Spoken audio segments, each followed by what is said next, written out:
سب سے پہلے میں افضال ریحان کو مبارکباد دوں گا کہ انہوں نے ہمارے علم کے اندر بہت گراں قدر اضافہ کیا ہے، اور ایک نئی روایت، نئی تو نہیں کہنا چاہیے لیکن جو بہت ایک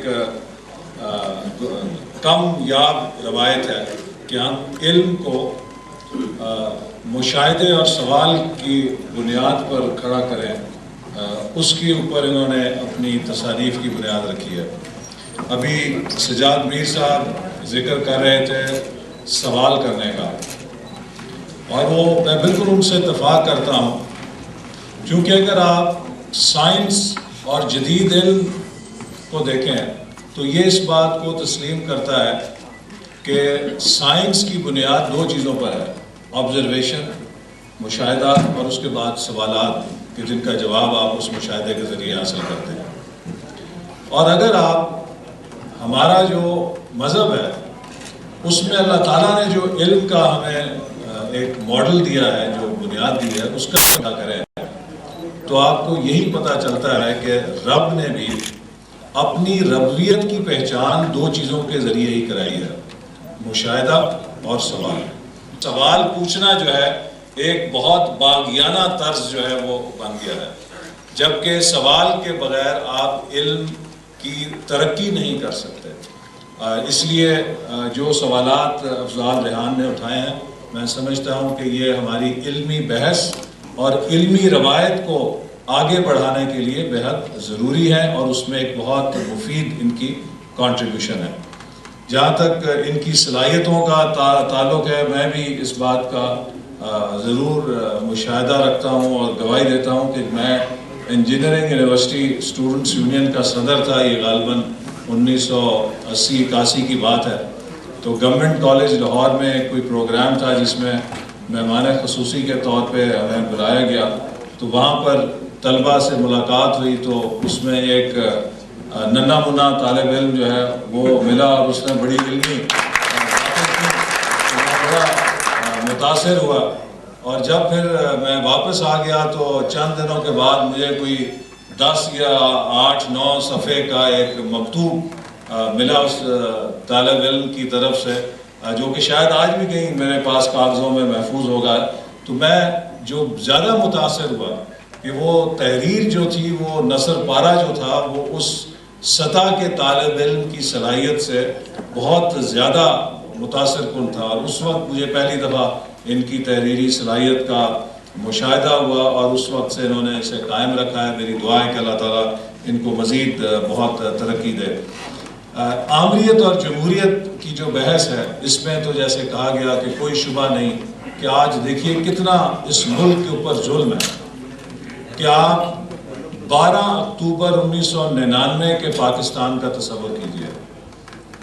12 اکتوبر 1999 کے حوالے سے بڑی کتابیں اور کہانیاں بنائی اس ڈکٹیٹر نے، لیکن 12 اکتوبر 1999 کا وہ پاکستان تھا کہ جو دنیا کے اندر کسی کا محتاج نہیں تھا۔ وہ پاکستان تھا کہ جس نے یہ مثال قائم کی تھی کہ ساری دنیا ایک طرف کھڑی ہو کے اس کو کہہ رہی تھی کہ ایٹمی دھماکہ نہیں کرنا۔ اس پاکستان نے ایٹمی دھماکہ کر کے ثابت کیا کہ اس پاکستان کے فیصلے واشنگٹن، لندن میں نہیں بلکہ اسلام آباد میں ہوتے ہیں۔ یہ وہ پاکستان تھا کہ آج جس پاکستان کے لیے $1.5 ارب کی امداد کے اوپر ہمیں یہ درس دیا جا رہا ہے کہ ہم اپنی خود مختاری کا اور اپنے مفادات کا سودا کر لیں، اس پاکستان کی امداد، اس کے قرضے، اس کو ملنے والی سب رقم ساری دنیا نے بند کر دی تھی سزا کے طور پہ، یہ ثابت کرنے کے لیے کہ اس پاکستان کی دکان، معاشی دکان، معیشت کی دکان بند ہو جائے گی۔ اور اس پاکستان نے اپنے پیروں پر کھڑا ہو کر دنیا کو ثابت کیا تھا کہ یہ پاکستان دنیا کی امداد کے بغیر بھی نہ صرف چل سکتا ہے بلکہ خود کفیل ہو سکتا ہے، جس کا ثبوت یہ تھا کہ 12 اکتوبر 1999 کو یہ پاکستان گندم جو ہے وہ بھی برآمد کر رہا تھا۔ 12 اکتوبر 1999 کا جو پاکستان ہے وہ چینی بھی برآمد کر رہا تھا۔ 12 اکتوبر 1999 کا پاکستان سبزیاں اور پھل اور گوشت بھی ایکسپورٹ کر رہا تھا۔ اور آج کا پاکستان جو ہمیں آمریت کے نتیجے میں ملا ہے، ہم گندم بھی درآمد کر رہے ہیں، ہم چینی بھی درآمد کر رہے ہیں، سبزیاں بھی درآمد کر رہے ہیں، گوشت بھی بھارت سے درآمد کرنے پہ مجبور ہو گئے ہیں۔ اس وقت بھارت کو ہم نے چینی ایکسپورٹ کی تھی تو اس کی کہانی بنا دی گئی تھی کہ جیسے پاکستان کی پتہ نہیں کتنی بڑی غداری ہو گئی ہے، اور آج بھارت سے چینی بھی امپورٹ ہو رہی ہے، بھارت سے گوشت بھی امپورٹ ہو رہا ہے، بھارت سے پیاز اور ٹماٹر بھی امپورٹ ہو رہے ہیں، ہر چیز امپورٹ ہو رہی ہے، اور یہ اس آمریت کا کارنامہ ہے کہ جنہوں نے اس پاکستان کی بڑی رکھوالی کی ہے۔ تو مجھے اسی طرح اس 12 اکتوبر 99 کے پاکستان میں امریکہ نے پاکستان اور ہندوستان کو دونوں کو نیوکلیئر ایکول پارٹنرز ٹریٹ کرتے ہوئے دونوں کو 6 راؤنڈز آف نیگوسیشن آفر کیے تھے۔ برابر کی ایٹمی طاقت امریکہ نے بھارت اور پاکستان کو تسلیم کیا تھا، اور آج کا وہ پاکستان ہے کہ امریکہ نے بھارت کے ساتھ تو ایٹمی معاہدہ کر لیا ہوا ہے، اور پاکستان کی ایٹمی صلاحیت کے حوالے سے جو کچھ کیری فارورڈ بل کے اندر موجود ہے وہ آپ سب بخوبی جانتے ہیں۔ 12 اکتوبر 99 کا پاکستان وہ تھا کہ جس نے بھارت کے ساتھ اگر امن کی بات کی تو اعلان لاہور کی صورت میں کی کہ جو مینار پاکستان پہ کھڑے ہو کے بھارت کے وزیر اعظم نے کہا تھا کہ ہم پاکستان کے ساتھ امن چاہتے ہیں، اور پھر ایک آج کا پاکستان وہ بھی ہے کہ جو ہمارا ڈکٹیٹر کمانڈو جو اپنے دعوے کیا کرتا تھا، جس طرح اس نے بھارت کے وزیر اعظم کی خوشامدیں کی اور جس طرح پھر بھیک مانگتے رہے، اور آج بھی یہ حالت ہے کہ بھارت کہتا ہے ہمارے پاس مذاکرات کا ٹائم نہیں ہے۔ تو یہ پاکستان کی حالت اور قدر و منزلت بہتر ہے یا اس 12 اکتوبر 99 کی پاکستان کی حالت بہتر تھی؟ اور آج کا پاکستان دیکھیے، آگ اور خون کے اندر اس ڈکٹیٹر نے اپنی اقتدار کے لیے وہ ساری جنگ جو افغانستان میں امریکہ لڑ رہا تھا اس کو محض اپنے اقتدار کو طول دینے کے لیے کھینچ کر اپنے قبائلی علاقوں کے اندر لا کے آج پورے پاکستان کے اندر پھیلا کے اس آگ اور خون کی ہولی میں اس ملک کو جھونک دیا ہے۔ تو یہ وہ نقصانات ہیں۔ 12 اکتوبر 99 کا پاکستان وہ تھا کہ جس میں اکبر بگٹی اور جو عطا اللہ محگل صاحب جو ہیں وہ اسلام آباد میں آ کے وہاں پر وفاقی حکومت کے ساتھ بیٹھ کر ان کے نمائندے قومی اسمبلی میں بیٹھ کر 13ویں اور 14ویں ترمیم کے اندر متفقہ طور پر اتفاق رائے کے ساتھ ووٹ دے رہے تھے۔ اور آج کا پاکستان دیکھ لیجئے، بلوچستان کی محرومی کے اور بلوچستان کے جو حالات ہیں کہ جو اس کی خبریں چھپ رہی ہیں کہ جی وہاں قومی ترانہ نہیں پڑھا جاتا اب اسکولوں میں اور وہاں پہ پرچم نہیں لگایا جاتا۔ تو یہ وہ ثمرات ہیں کہ جو آج ہمیں ملے اس آمریت کے نتیجے میں۔ لیکن افسوس اس بات کا ہے کہ اگرچہ لوگوں نے 18 فروری کو فیصلہ کن تبدیلی کے لیے ووٹ دے دیا تھا، لیکن تقریباً 2 سال ہو جانے کو پڑے ہیں، وہ تبدیلی نہیں آ سکی۔ جمہوریت کا ڈھانچہ تو لوگوں نے اپنی ووٹ کی طاقت سے کھڑا کر دیا تھا، لیکن جو قیادت منتخب ہوئی اس جمہوریت کے ڈھانچے میں سے وہ مشرف کی روح نہیں نکال سکی۔ آج بھی 17ویں ترمیم کی صورت میں اس جمہوریت کے ڈھانچے میں مشرف کی روح موجود ہے، ہم اس ڈھانچے میں جمہوریت کی اصل روح کو واپس نہیں لوٹا سکے۔ یہ ناکامی ہے آج کے حکمرانوں کی، جس کے لیے کوئی جواب نہیں ہے کہ کیوں نہیں 17ویں ترمیم 2 سال تک ختم کر کے پارلیمنٹ کی بالادستی بحال کی جا سکی؟ کیوں نہیں جنرل مشرف جس نے اس ملک کو اس حال تک پہنچایا اس کو عدالت کے کٹہرے میں کھڑے کر کے یہ مثال قائم کی گئی کہ جو اس ملک کے عوام آئین، قانون، جمہوریت، مفادات کے ساتھ کھیلے گا اس کا حشر ایسی عبرتناک سزا کی صورت میں ہوگا تاکہ آئندہ پاکستان کے آئین اور مفاد کی طرف کوئی نگاہ اٹھانے کی کوشش نہ کر سکے۔ یہ کس کی ناکامیاں ہیں؟ یہی وہ ناکامیاں ہیں جن سے لوگ پھر ان کے اندر مایوسیاں جنم لیتی ہیں، ان کے اندر وسوسے جنم لیتے ہیں، جس سے جمہوریت کو بھی بحرانوں کا سامنا کرنا پڑتا ہے۔ اور میں سمجھتا ہوں کہ جمہوریت صرف الیکشن کا نام نہیں ہے، جمہوریت صرف اس بات کا نام نہیں ہے کہ ایوانوں میں جنرل مشرف کی جگہ آصف زرداری کو بٹھا دیا جائے، شوکت عزیز کی جگہ یوسف رضا گیلانی وزیر اعظم بن جائے اور چودھری امیر حسین کی جگہ ڈاکٹر فہمیدہ اسپیکر بن جائیں۔ جمہوریت اس بات کا نام ہے کہ پاکستان کے عوام یا کسی ملک کے عوام کی امنگوں کے مطابق اس ملک کی حکومت اور اس ملک کی پالیسیوں کو چلایا جائے۔ عوام کو اس چیز سے دلچسپی نہیں ہے کہ چہرے کون سے بیٹھے ہیں۔ جمہوریت چہرے بدلنے کا نام نہیں ہے. جمہوریت اس بات کا نام ہے کہ ملک کے نظام کو عوام کی امنگوں کے مطابق چلایا جائے اور عوام کی معیار زندگی کو بہتر کرنے کے لیے ایک اچھی حکمرانی کے تابع کیا جائے. اور اس کے لیے ہمیں محنت کرنی ہے، حکمرانی کے اندر بھی اور عوام کی سطح کے اوپر. چونکہ جمہوریت عوامی رویوں کی ریفلیکشن ہوتی ہے. میں اکثر اپنے حلقے کے اندر یہ بات لوگوں سے جھگڑتا رہتا ہوں کہ ہمارے جو اپنے عوامی سطح کے رویے ہیں اس نے جمہوریت کے اندر ایک انڈسپلن پیدا کر دیا ہے. اور اس کی بنیادی وجہ یہ ہے کہ دنیا میں جو کامیاب معاشرے ہوتے ہیں ان کے اندر حق، سچ اور غلط کے درمیان ایک واضح لکیر ہوتی ہے. اور جو ناکام معاشرے ہوتے ہیں، پسماندہ معاشرے ہوتے ہیں، ان کو کہا جاتا ہے کہ ان کا کلچر بڑا سافٹ ہوتا ہے. اس کے اندر حق اور باطل کے درمیان جو لکیر ہے وہ بہت بلرڈ ہوتی ہے، بڑی دھندلی سی ہوتی ہے. اس میں حق بھی سچ ہوتا ہے، غلط بھی سچ ہوتا ہے، اور کبھی حق بھی غلط ہو جاتا ہے. اسی طرح کوئی ملا جلا سا نظام ہوتا ہے جس میں کوئی فرق نہیں پڑتا کہ آپ حق کے اوپر ہیں یا آپ غلطی کے اوپر ہیں، سب چلتا ہے. ہمارے معاشرے کی اندر یہ بنیادی تقسیم جو ہے، جب تک ہم اس لکیر کو زندہ نہیں کریں گے، اس فرق کو نمایاں نہیں کریں گے، جمہوریت کا معیار بھی بہتر نہیں ہوگا.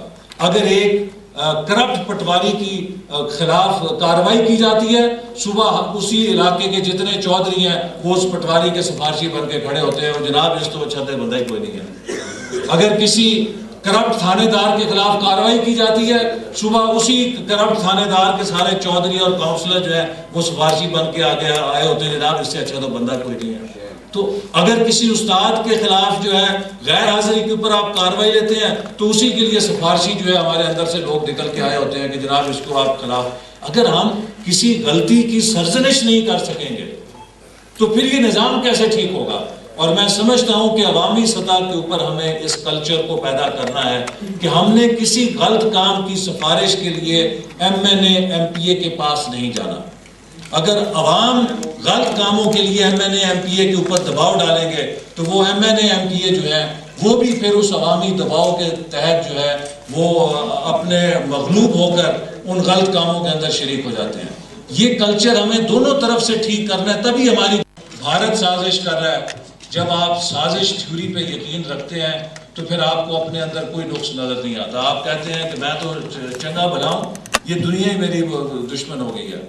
میں آپ کو اختصار سے یہ بات ختم کر کے اجازت لیتا ہوں. دیکھیے، دنیا میں ہر قوم یہ بات ہمیں پلے باندھ لینی چاہیے کہ پاکستان کے مفاد کے لیے امریکہ کام نہیں کرے گا، پاکستان کے مفاد کے لیے ہندوستان یا یورپ کام نہیں کریں گے. انہوں نے اپنے مفاد میں کام کرنا ہے. پاکستان کے مفاد میں پاکستانیوں نے اور پاکستان کی قیادت نے کام کرنا ہے. کوئی اور نہیں ہمارے مفاد کے لیے، اپنے مفاد کے لیے. امریکہ وہ کرے گا جو اس کے مفاد کے اندر ہے، اسرائیل وہ کرے گا جو اس کے مفاد کے اندر ہے. قوموں کی اگر آپ تاریخ دیکھیے، ان کی کامیابی کے اندر جو پیمانے نظر آتے ہیں، اگر ان پیمانوں کے اوپر ہم اپنا کبھی حساب کریں تو ہمیں پتہ چلے گا کہ ہماری جمہوریت کیوں نہیں کامیاب ہوتی اور ہم بحیثیت قوم کیوں نہیں کامیاب ہوتے. دنیا میں کسی قوم نے ترقی نہیں کی ہے جس قوم نے اپنے اندر علم کی صلاحیت نہیں پیدا کی ہے. آج اگر آپ ہیومن ڈیولپمنٹ انڈیکس اٹھا لیجئے دنیا کی جو ہے، اس میں ہمارا شمار جو ہے اللہ کی مہربانی سے 171 ممالک میں سے 141ویں نمبر پر آ گیا. 1999 میں شاید 134واں تھا، تو مشرف صاحب کی محنت کی وجہ سے ہم 134 سے گر کے اب 141 پہ 2007 تک آ چکے ہیں. اسی طرح جو دیگر اسلامی ملک ہیں ان کی بھی شمار یہاں پر ہے. وہ اسرائیل جس کے بارے میں ہمارے مولانا حضرات تقریریں کر کر کے فنا کر دیتے ہیں، فیصل آباد جتنا ملک ہے، وہ فیصل آباد جتنا ملک جتنی سائنس کی ریسرچ کی آؤٹ پٹ پیدا کر رہا ہے، 52 مسلمان ملک اس کے مقابلے کی سائنس کی ریسرچ نہیں پیدا کر رہے. تو مجھے بتائیں کیوں نہیں وہ غلبہ حاصل کرے گا؟ دنیا میں کوئی مثال نہیں ہے کسی ملک نے، قوم نے علم کے بغیر ترقی حاصل کی ہو. مجھے بتائیے کبھی امریکہ نے، کبھی ہندوستان نے، کبھی اسرائیل نے ہمارا ہاتھ روکا ہے کہ اپنے بچوں کو نہ پڑھاؤ؟ کبھی انہوں نے آ کے کہا ہے کہ اپنی یونیورسٹیوں کے اندر تحقیق نہ کرو، تم دنیا کے اندر عالمی پائے کی ریسرچ اپنی نہ پیدا کرو؟ کس نے روکا ہے؟ ہمارا ہاتھ روکا ہے؟ یہ تو ہماری چوائس ہے نا کہ ہم نے پڑھنے لکھنے کی طرف اور علم کی روایت کی طرف نہیں جانا۔ دوسری بات، دنیا میں کوئی قوم ترقی نہیں کرتی جب تک محنت نہ کرے۔ آج اگر اپنے دفتروں میں، اپنی فیکٹریوں میں، اپنی درس گاہوں میں، اپنے مکتب میں ہم محنت نہیں کر رہے تو مجھے بتائیے کہ کس امریکہ، برطانیہ، یورپ یا ہندوستان نے آ کے ہمارا ہاتھ روکا ہے کہ تم محنت پوری نہ کرو؟ اگر جاپان کا مزدور جو ہے 8 گھنٹے کی بجائے 10 گھنٹے کام کرتا ہے اور ہم اگر 8 گھنٹے کی بجائے 4 گھنٹے یا 5 گھنٹے کام کرتے ہیں تو اس میں کس کا قصور ہے؟ ہمیں کسی نے روکا ہے کہ آپ محنت پوری نہ کریں، آپ تجسس نہ کریں؟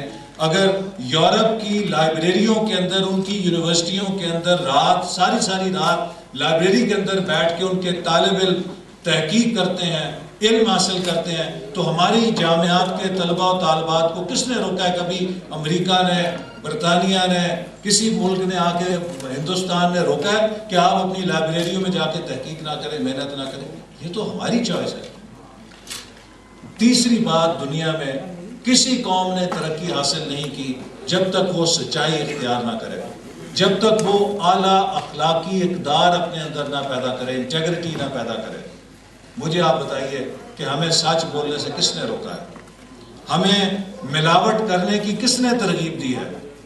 پوری پاکستان کے اندر آپ کوئی ایک دکان مجھے بتا دیں کہ جہاں سے آپ کوئی خالص دودھ کا گلاس حاصل کر سکتے ہیں۔ آپ مجھے منڈیوں کے اندر جا کے بتا دیں، کوئی ایک مجھے تول بتا دیں کسی جمعہ بازار کا یا کسی جگہ کا کہ جہاں اوپر جو چیز لگی ہوئی ہے وہی نیچے چیز لگی ہوئی ہے، اوپر کی سبزی اور ہے اور نیچے کی سبزی اور ہے۔ یہ کردار اور یہ رویہ تو ہماری چوائس ہے نا، ہمیں تو کسی نے نہیں طرز درس دی ہے۔ ہمارا سیمپل جو ہے ایکسپورٹ کا وہ اور جاتا ہے، پیچھے کنٹینر جو ہے وہ کوئی اور جاتا ہے۔ کیا یہ ہندوستان نے ہمیں کہا ہے یا اسرائیل نے کہا ہے یا امریکہ نے اس بات کی ترغیب دی ہے؟ اگر آج جاپان کا دنیا میں ڈنکا بجتا ہے تو اس لیے بجتا ہے کہ جہاں پر میڈ ان جاپان کا نام لگا ہوا ہے تو آپ آنکھیں بند کر کے، اندھے آدمی کو بھی پتا ہے کہ وہ کس معیار کا سودا کر رہا ہے اور اس کو کیا معیار ملے گا۔ کیا ہم نے یہ اعتماد میڈ ان پاکستان کے اوپر پیدا کیا؟ یہ وہ چیزیں ہیں جو ہمارے کرنے کی ہیں۔ یہ کسی نے ہمیں نہ روکی ہے، نہ کسی نے ہمیں سازش کی ہے کہ ہم یہ کام نہ کریں۔ یہ سازش ہم خود اپنے خلاف کر رہے ہیں۔ لہذا خواتین و حضرات، اگر ہم اس جمہوریت کے ذریعے اس ملک کی ترقی کے لیے کام کرنا چاہتے ہیں تو ہمارا فرض یہ ہے کہ جیسا کہ افضال ریحان نے اپنی کتاب کے ذریعے بھی جو پیغام دیا ہے کہ ہمیں اپنے معاشرے کے اندر ایک خود احتسابی کے نظام کو زندہ کرنا ہوگا۔ جس قوم اور معاشرے میں خود احتسابی کا عمل ختم ہو جاتا ہے، وہ قوم اور وہ معاشرہ، اس کی مثال اس پانی کی طرح ہو جاتی ہے کہ جس کا بہاؤ ختم ہو جائے تو اس کے اندر وہ سبز رنگ کا جو اگنا شروع ہو جاتا ہے سارا گند جو ہے، اور وہ پانی جو ہے بدبودار ہو جاتا ہے۔ ایک زندہ قوم وہی ہوتی ہے کہ جو اپنے خیالات، جو اپنی فکر، جو اپنے عمل کا ہر وقت محاسبہ کرتی ہے، اور یہی وہ علم ہے کہ جو نبی پاک صلی اللہ علیہ وسلم نے ہمیں دیا کہ مومن وہ ہے کہ جس کا ہر آنے والا دن اس کے گزشتہ دن سے بہتر ہو۔ وہ کیسے ہوگا؟ وہ تبھی ہوگا کہ جب ہم ہر روز اپنا محاسبہ کر کے اپنی غلطیوں کو دور کریں گے اور خوب سے خوب تر کی جستجو میں سرگرم ہو جائیں گے بحیثیت فرد اور بحیثیت قوم اور بحیثیت معاشرہ۔ اور یہی وہ پیغام ہے جو اس مشاہدے اور سوال کے ذریعے ہمیں ملتا ہے۔ اس مشاہدے اور سوال کی روایت کو ہمیں معاشرے کی سطح پر اور انفرادی سطح پر اگر ہم نے اپنا لیا تو پھر ہمارا راستہ نہ کوئی امریکہ روک سکتا ہے، نہ کوئی بھارت روک سکتا ہے، نہ کوئی اسرائیل روک سکتا ہے، اور پھر انشاءاللہ تعالی ہمارے قدم بلندیوں کی طرف اور ترقی کی طرف جائیں گے۔ پاکستان زندہ باد۔